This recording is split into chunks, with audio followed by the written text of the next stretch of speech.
जाने प्रभु या तुम जानो, हम जाने प्रभु या तुम जानो, हमें तुमसे है कि। ओम शांति। आज बाबा ने विशेष अमृत वेले पर हमारा ध्यान खिंचाया कि बच्चों को अमृत वेले जरूर उठना चाहिए और सभी संकल्प स्टॉप करके बैठना चाहिए। बाबा से मीठी मीठी रूह रेहान करनी चाहिए। बाबा ने कहा तुम शक्ति लेते हो एक शिव बाप से और इसी शक्ति लेने में ही माया इंटरफेयर करती है। इसी समय तुम्हारी माया के साथ युद्ध होती है। इसी युद्ध का यादगार शास्त्रों में दिखाया गया है, कौरवों पांडवों की युद्ध, और कोई युद्ध नहीं होती। आज की मुरली में मुख्य 5 सम्मान हैं। पहला, मैं आत्मा अंतर्मुखी हूँ। दूसरा, बाबा मुझे विश्व का मालिक बनाते हैं। तीसरा, मैं सफलता मूर्त आत्मा हूँ। चौथा, मैं ज्ञान स्वरूप समझदार आत्मा हूँ। पांचवा, मैं बेहद का एक्टर हूँ। ओम शांति। आज 13 मई 2020 के महावाक्य हैं। बाबा बोले, मीठे बच्चे, अमृत वेले अपने दूसरे सब संकल्पों को लॉकअप कर एक बाप को प्यार से याद करो। बाप से मीठी मीठी रूह रिहान करो। बाबा ने प्रश्न पूछा, तुम बच्चों की हर एक बात में अर्थ है, अर्थ सहित शब्द कौन बोल सकता है? उत्तर है, जो देही अभिमानी है वही हर बोल अर्थ सहित बोल सकता है। बाप तुम्हें संगम पर जो भी सिखलाते हैं वह अर्थ सहित है। देह अभिमान में आकर मनुष्य जो कुछ बोलते हैं वह सब अर्थ के बिना अनर्थ है। उससे कोई फल नहीं निकलता, फायदा नहीं होता। आज का गीत है, नैनहीन को राह दिखाओ, प्रभु पग पग ठोकर खाऊं मैं। ओम शांति। यह सब गीत आदि हैं भक्ति मार्ग के। तुम्हारे लिए गीतों की दरकार नहीं है, कोई तकलीफ की बात नहीं। भक्ति मार्ग में तो तकलीफ बहुत है। कितने रस्म रिवाज चलती है, ब्राह्मण खिलाना, यह करना, तीर्थों आदि पर बहुत कुछ करना होता है। यहाँ आकर सब तकलीफों से छुड़ा देते हैं। इसमें कुछ भी करना नहीं है, मुख से शिव शिव भी नहीं बोलना है। यह भी कायदे मुजीब नहीं, इनसे कोई फल नहीं मिलेगा। बाप कहते हैं, ये अंदर में समझना है मैं आत्मा हूँ। बाप ने कहा है हमको याद करो। अंतर्मुखी होकर बाप को याद करना है। तो बाप प्रतिज्ञा करते हैं, तुम्हारे सब पाप भस्म हो जाएंगे। यह है योग अग्नि, जिससे तुम्हारे विक्रम विनाश हो जाएंगे। फिर तुम वापस चले जाएंगे। हिस्ट्री रिपीट होती है। वह सब अपने साथ बात करने की युक्तियां हैं।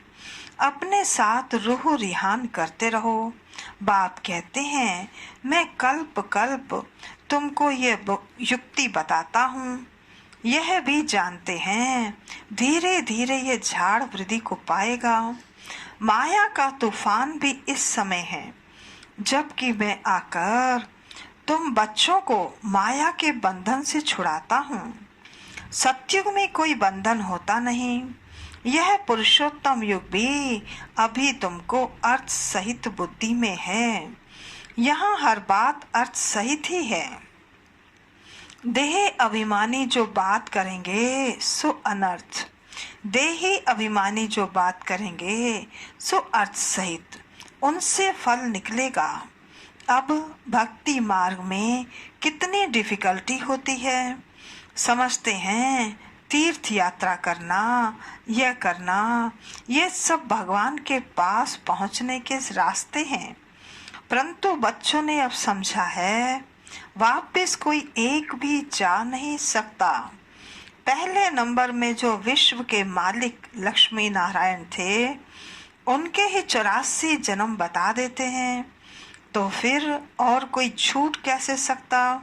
सब चक्र में आते हैं, तो कृष्ण के लिए कैसे कहेंगे कि वह सदैव कायम है ही। हाँ, कृष्ण का नाम रूप तो चला गया, बाकी आत्मा तो है ही किस न किस रूप में। ये सब बातें बच्चों को बाप ने आकर समझाई हैं, ये पढ़ाई है। स्टूडेंट लाइफ में ध्यान देना है। रोजाना टाइम मुकर्रर कर दो अपना चार्ट लिखने का। व्यापारी लोगों को बहुत बंधन रहता है, नौकरी करने वालों पर बंधन नहीं रहता। वह तो अपना काम पूरा किया, खलास।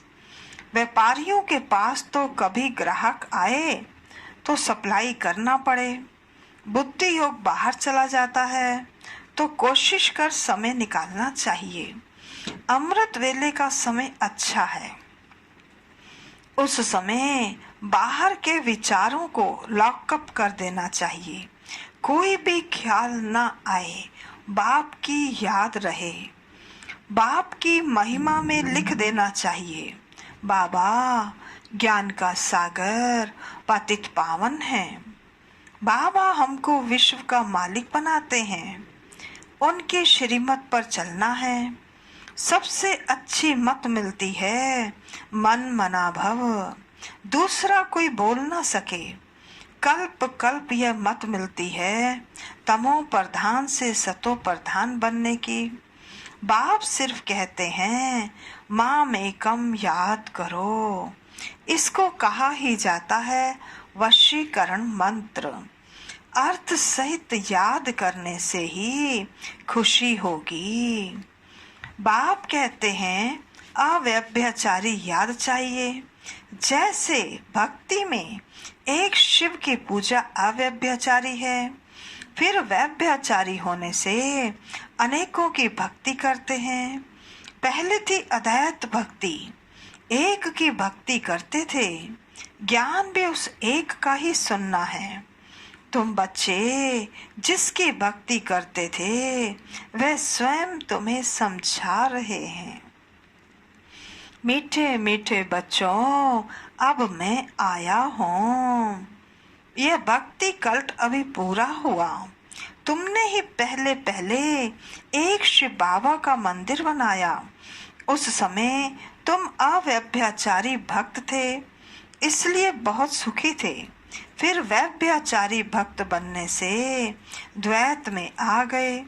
अब थोड़ा दुख होता है। एक बाप तो सबको सुख देने वाला है ना। बाप कहते हैं मैं आकर तुम बच्चों को मंत्र देता हूँ। मंत्र भी एक का ही सुनो। यहाँ देहधारी कोई भी नहीं। यहाँ तुम आते ही हो बाप दादा के पास। श्री बाबा से ऊंच कोई भी है नहीं। याद भी सब उसको करते हैं। भारत ही स्वर्ग था, तब लक्ष्मी नारायण का राज्य था। बाबा कहते उनको ऐसा किसने बनाया? किसने बनाया? जिसकी तुम फिर पूजा करते हो। किसको पता नहीं है महालक्ष्मी कौन है? महालक्ष्मी के आगे का जन्म कौन सा था? तुम बच्चे अभी जानते हो, वह है जगत अम्बा। तुम सब माताएं हो। वंदे मातरम। सारे जगत पर ही तुम अपना दाम जमाती हो। भारत माता कोई एक का नाम नहीं। तुम सब शिव से शक्ति लेते हो, योग बल से। शक्ति लेने में माया इंटरफेयर करती है। युद्ध में कोई अंगूरी लगाते हैं तो बहादुरी से लड़ना चाहिए। ऐसे नहीं कोई ने अंगूरी लगाई और तुम फंस पड़ो। यह है ही माया की युद्ध। बाकी कोई कौरव और पांडवों की युद्ध है नहीं। उनकी तो आपस में युद्ध है। मनुष्य जब लड़ते हैं तो 1-2 गज जमीन के लिए भी एक दूसरे का गला काट देते हैं। बाप आकर समझाते हैं, ये सब ड्रामा बना हुआ है। राम राज्य, रावण राज्य। अभी तुम बच्चों को ये ज्ञान है कि हम राम राज्य में जाएंगे, वहां अथाह सुख है। नाम ही है सुखधाम, वहां दुख का नाम निशान ही नहीं होता। अब जबकि बाप आए हैं ऐसी राजाई देने, तो बच्चों को कितना पुरुषार्थ करना चाहिए। घड़ी घड़ी कहता हूँ, बच्चे थको मत, शिव बाबा को याद करते रहो। वह भी बिंदी है, हम आत्मा भी बिंदी हैं। यहाँ पाठ बजाने आए हैं, अब पाठ पूरा हुआ है। अब बाप कहते हैं, मुझे याद करो तो विक्रम विनाश होंगे। विक्रम आत्मा पर ही चढ़ते हैं ना, शरीर तो यहाँ ही खत्म हो जाएंगे। कोई मनुष्य कोई पाप कर्म करते हैं तो अपने शरीर को ही खत्म कर देते हैं, परंतु इससे कोई पाप उतरता नहीं है। पाप आत्मा कहा जाता है। साधु संत आदि तो कह देते आत्मा निर्लेप है, परंतु बाबा कहते आत्मा निर्लेप नहीं है, आत्मा पर ही सारा लेप शेप चढ़ता है। साधु संत तो यह भी कह देते आत्मा सो परमात्मा अनेक मतें हैं, अभी तुमको एक मत मिलती है। बाप ने तुम्हें ज्ञान का तीसरा नेत्र दिया है। आत्मा ही सब कुछ जानती है, आगे ईश्वर के बारे में कुछ नहीं जानते थे। सृष्टि चक्र कैसे फिरता है, आत्मा कितनी छोटी है, पहले पहले आत्मा का रियलाइजेशन कराते हैं। आत्मा बहुत सूक्ष्म है, उनका साक्षात्कार होता है। वे सब हैं भक्ति मार्ग की बातें, ज्ञान की बातें बाप ही बैठ समझाते हैं। वह भी ब्रुकुटी के बीच में आकर बैठते हैं बाजू में, यह भी झट समझ लेते हैं। ये सब है नई बातें जो बाप बैठकर समझाते हैं। ये पक्का याद कर लो, भूलो नहीं। बाप को जितना याद करेंगे उतना विक्रम विनाश होंगे। विक्रम विनाश होने पर ही आधार है तुम्हारे भविष्य का। तुम बच्चों के साथ साथ भारत खंड भी सबसे सौभाग्यशाली है। इन जैसा सौभाग्यशाली दूसरा कोई खंड नहीं है। यहाँ बाप आते हैं। भारत ही हेवन था, जिसको गार्डन ऑफ अल्लाह कहते हैं। तुम जानते हो, बाप फिर से भारत को फूलों का बगीचा बना रहे हैं। हम पढ़ते ही हैं, वहाँ जाने के लिए साक्षात्कार भी करते हैं। यह भी जानते हैं कि यह वही महाभारत लड़ाई है। फिर ऐसी लड़ाई कभी लगती नहीं है। तुम बच्चों के लिए नई दुनिया थी, जरूर चाहिए। नई दुनिया थी ना, भारत स्वर्ग था। 5000 वर्ष हुए, लाखों वर्ष की तो बात ही नहीं। लाखों वर्ष होते तो मनुष्य अनगिनत हो जाएं। यह भी कोई की बुद्धि में नहीं बैठता कि इतना हो कैसे सकता, जबकि इतनी आदमशुमारी नहीं है। अभी तुम समझते हो, आज से 5000 वर्ष पहले हम विश्व पर राज्य करते थे और खंड नहीं थे। वह होते हैं बाद में। तुम बच्चों की बुद्धि में ये सब बातें हैं और किसकी बुद्धि में बिल्कुल नहीं है। थोड़ा भी इशारा दो तो समझ जाएं, बात तो बरोबर है। हमारे पहले जरूर कोई धर्म था। अभी तुम समझा सकते हो कि एक आदि सनातन देवी देवता धर्म था, वह पराया लोप हो गया है। कोई अपने को देवता धर्म के कह नहीं सकते। समझते ही नहीं कि हम आदि सनातन देवी देवता धर्म के थे। वह धर्म फिर कहाँ गया? हिंदू धर्म कहाँ से आया? कोई का भी इन बातों में चिंतन चलता नहीं है। तुम बच्चे समझा सकते हो, बाप तो है ज्ञान का सागर, ज्ञान की अथॉरिटी, तो जरूर आकर ज्ञान सुनाया होगा। ज्ञान से ही सद्गति होती है, इसमें प्रेरणा की बात नहीं। बाप कहते हैं, जैसे अब आए हैं वैसे मैं कल्प कल्प आता हूँ। कल्प के बाद भी आकर फिर सब बच्चों से मिलेंगे। तुम भी ऐसे चक्कर लगाते हो, राज्य लेते हो फिर गंवाते हो। यह बेहद का नाटक है। तुम सभी एक्टर्स हो। आत्मा एक्टर होकर क्रिएटर डायरेक्टर मुख्य एक्टर को ना जाने तो वह क्या काम की? तुम बच्चे जानते हो कैसे आत्मा शरीर धारण करती है और पाठ बजाती है। अब फिर वापस घर जाना है। अब इस दुनिया का अंत है। कितनी सहज बात है। तुम बच्चे जानते हो बाप कैसे गुप्त बैठे हैं। गोदरी में करतार देखा। अब देखा कहें या जाना कहें, बात एक ही है। आत्मा को देख सकते हैं परंतु उनसे कोई फायदा नहीं है। कोई कुछ समझ में आ ना सके। नोदा भक्ति में बहुत साक्षात्कार करते हैं। आगे तुम बच्चे भी कितने साक्षात्कार करते थे। बहुत प्रोग्राम आते थे। फिर पिछाड़ी में यह खेल पाल तुम देखेंगे। अब तो बाप कहते हैं, बच्चे पढ़ करके होशियार हो जाओ। अगर नहीं पढ़ेंगे तो फिर जब रिजल्ट निकलेगी तो क्या होगा? अगर नहीं पढ़ेंगे रिजल्ट निकलेगी तो बाबा कहते मुंह नीचे हो जाएगा।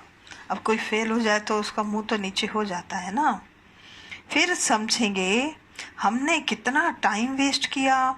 जितना जितना बाप की याद में रहेंगे, याद के बल से पाप मिट जाएंगे। जितना बाप की याद में रहेंगे उतना खुशी का पारा चढ़ेगा। मनुष्यों को यह पता नहीं है कि भगवान को क्यों याद किया जाता है। कहते भी हैं तो मात पिता हम बालक तेरे, अर्थ नहीं जानते। अभी तुम जानते हो। शिव के चित्र पर समझा सकते हो। वह ज्ञान का सागर पतित पावन है, उनको याद करना है। बच्चे जानते हैं वही बाप आया है सुख के घनेरे रास्ता बताने। यह पढ़ाई है। इसमें जो जितना पुरुषार्थ करेगा उतना ऊंच पद पाएगा। ये कोई साधु संत आदि नहीं जिसकी गद्दी चली आई हो। यह तो शिव बाबा की गद्दी है। ऐसे नहीं यह जाएगा तो दूसरा कोई गद्दी पर बैठेगा।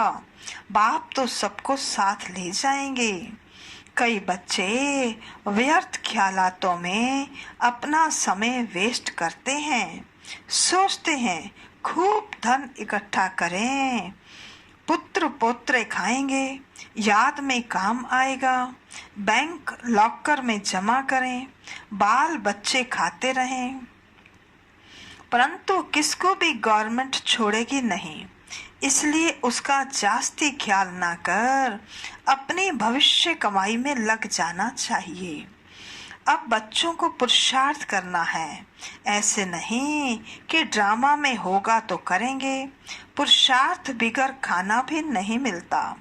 परंतु किसकी तकदीर में नहीं है तो फिर ऐसे ऐसे ख्यालात आ जाते हैं। तकदीर में ही नहीं है तो फिर ईश्वरीय तदबीर भी क्या करेंगे।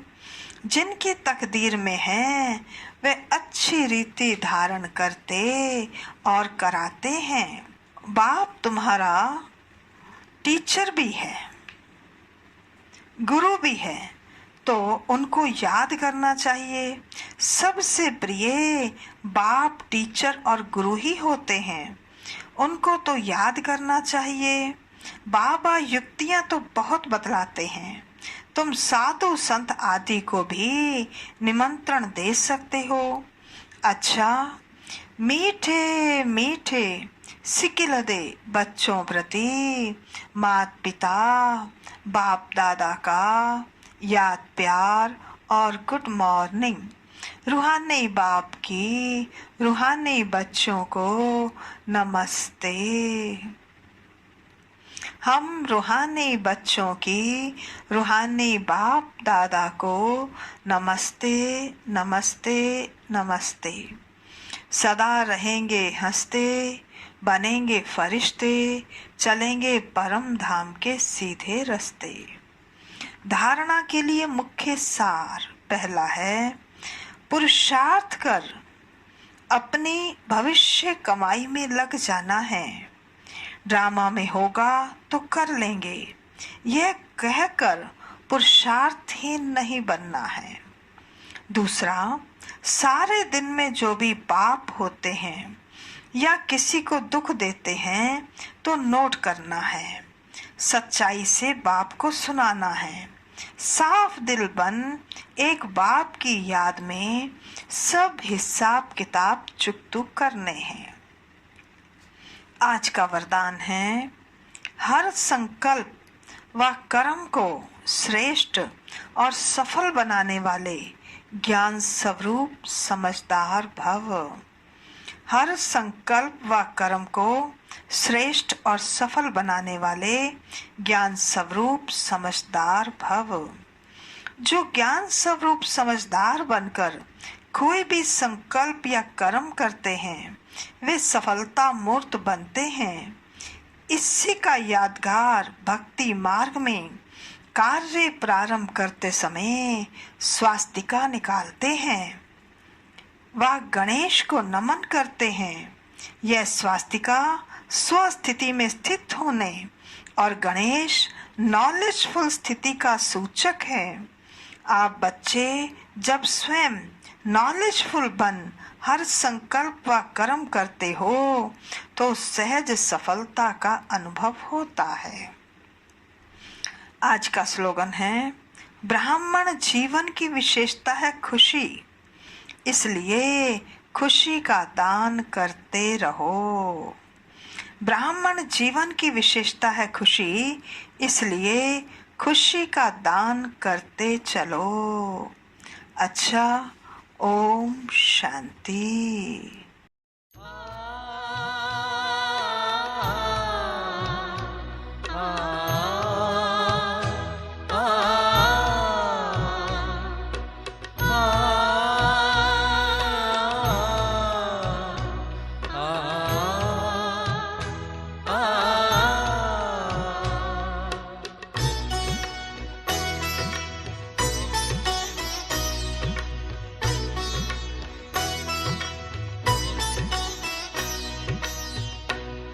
जाने प्रभु या तुम जानो, हम जाने प्रभु या तुम जानो, हमें तुमसे है कितना प्यार। तुम ही जिगर में, तुम ही नजर में, जिगर में तुम ही नजर में, हो तुम ही मेरा संसार। हम जाने प्रभु या तुम जानो।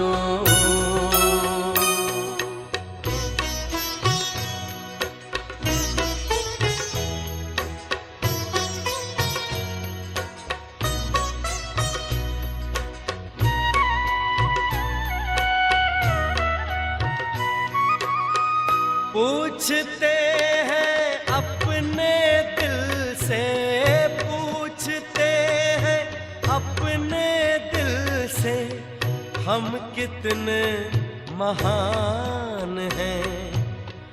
दुनिया जिसको ढूंढती है, दुनिया जिसको ढूंढती है, वो हम पर कुर्बान है।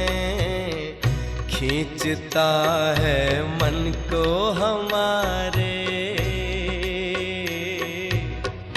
खींचता है मन को हमारे, पल पल तेरा प्यार।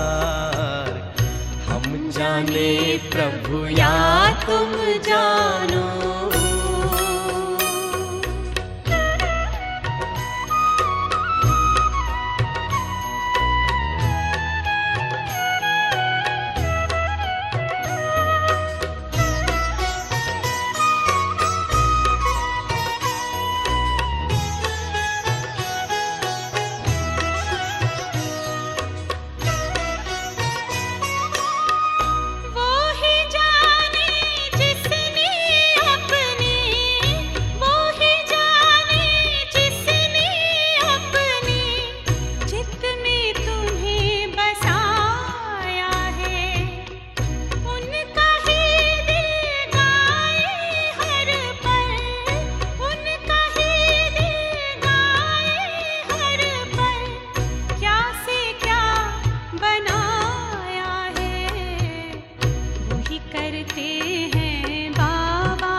प्रभु या तुम जानो।